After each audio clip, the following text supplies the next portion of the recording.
Hello बच्चों, आइए प्रश्न को देखते हैं। यदि एक फलन है f जो कि r से r में परिभाषित है और निम्न प्रकार से परिभाषित है कि fx का मान 2x प्लस 1 के बराबर है यदि x का मान 2 या 2 से बड़ा है, और fx का मान x की घात 2 माइनस 1 के बराबर है यदि x का मान माइनस 2 से बड़ा और प्लस 2 से छोटा है।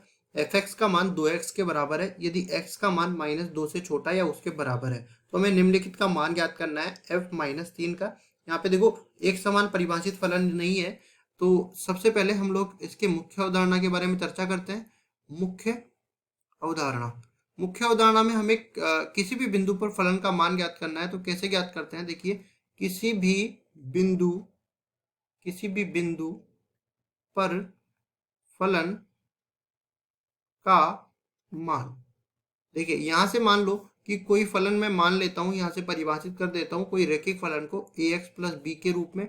अब x बराबर 5 पर इसका मान ज्ञात करना है, तो यहाँ पे f 5 आ जाएगा और फलन में भी जहां जहां आपने को x दिखेगा वहां पे 5 रखेंगे, तो ये बन जाएगा 5a प्लस b।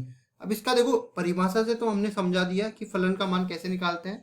ग्राफ की अगर मैं बात करूं कि मान लो ये अपने पास ऊर्ध्वाधर अक्ष y अक्ष को निरूपित करता है, ये क्षैतिज अक्ष x अक्ष को निरूपित करता है। फलन का जो ग्राफ है ये मान लो कुछ इस तरह से दे रखा है, ये अपने पास y अक्ष है, ये अपने पास x अक्ष है, ठीक है। और ये जो ग्राफ है इसका समीकरण है अपने पास y बराबर में fx।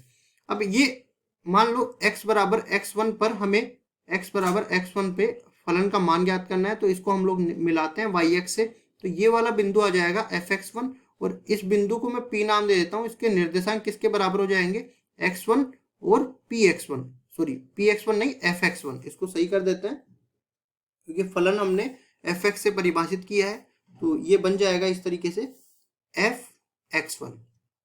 अब देखिए, यहां से हम लोग फलन का मान देख लेते हैं कि कौन से परिभाषा में हमें मान निकालना है। हमें मान निकालना है f माइनस 3 का, ठीक है। तो x बराबर माइनस 3 हमें देखना होता है, ये छोटा होता है, ये छोटा होता है माइनस 2 से, तो कौन सी परिभाषा लगने वाली है, ये वाली परिभाषा।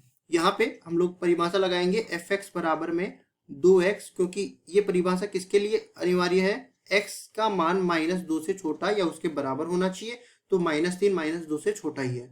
अब देखिए यहाँ पे मान रखते हैं, तो f माइनस 3, तो इसमें भी जहां पे x दिख रहा है वहां पे माइनस 3 आ जाएगा, तो ये बनेगा 2 गुणा में माइनस 3, तो कुल मिला के अपने पास ये एक प्लस का है एक माइनस का है, गुणा होके ये माइनस का बन जाएगा, तो 2 तिया 6 और पूरा अपने पास माइनस के बराबर आ जाएगा।